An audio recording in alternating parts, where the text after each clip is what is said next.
আমার থেকে বেশি ব্লেসড এই ক্ষেত্রে কাউরে দেখি না। ফার্স্ট অফ অল আমার পরিবার, আমরা 6 ভাই বোন, আমি সবার ছোট। আমার বড় ভাই উনি বাংলাদেশের একটা বিখ্যাত কামিল মাদ্রাসার প্রিন্সিপাল এবং বাংলাদেশ খুবই নাম করা একটা মসজিদের খতিব। আচ্ছা, এবং উনি একই ধারায় মাদ্রাসায় পড়াশোনা শেষ করে বোর্ড স্টান করেছেন, দেন আবার কুষ্টিয়া ইসলামিক ইউনিভার্সিটি থেকেও পড়াশোনা শেষ করে উনি গোল্ড মেডেল পেয়েছেন এবং পিএইচডি কমপ্লিট করেছেন ওখানে। আমার পরের ভাই সেও জগন্নাথ ইউনিভার্সিটি থেকে ফার্স্ট। আমার বোন সে টিচার, সেও ইন্টারে মাদ্রাসায় সারা বাংলাদেশে মেয়েদের মধ্যে ফার্স্ট হয়েছিল। আমার আব্বা ছিলেন আমার কমিউনিটির, আমার জেলার খুবই সম্মানিত একজন আলেম। আচ্ছা, আমাদের ভালো লাগার যেটা হলো, আমরা সবসময় বলি যে আমার আব্বা হচ্ছে শরীফ মাওলানা আব্দুল হাদি, আমার পুরো উপজেলা হাদি হুজুর বললেই সবাই চেনে। এবং আব্বার নামটা আমার নাম এখন পরিচিত হয়ে গেছে, আমার নামটা ছিল ওসমান বিন হাদি।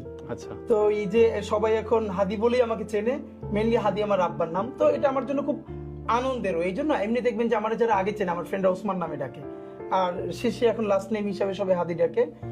মানে এই জন্য বলা যে এই ইনসাফের যে ধারণাটা এবং যা মুখে বলি সেটারে ধারণ করা, বা যা ধারণ করি সেটা কোনো ভয়ভীতি ছাড়া বলে ফেলায়, পুরো জার্নিটা আমার আব্বার কাছ থেকে এসেছে। আচ্ছা, আচ্ছা, আমরা ভাই বোন অলমোস্ট সবাই এরকম একদম। মানে ইভেন আমার এটা অনেকে ওই যে আমাকে একবার বরিশালে একটা তখন আমি নাগরিক কমিটিতে ছিলাম এনসিপি হওয়ার আগে।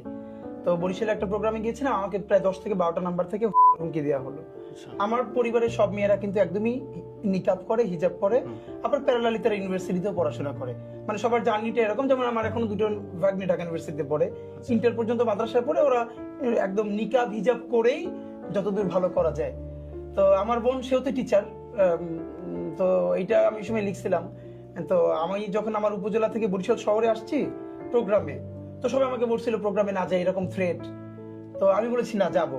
তা আমার বোন একটা বড় বাংলা বাসা থেকে নিয়ে ব্যাগের মধ্যে সে আমাকে নিয়ে বরিশাল চলে আসছে।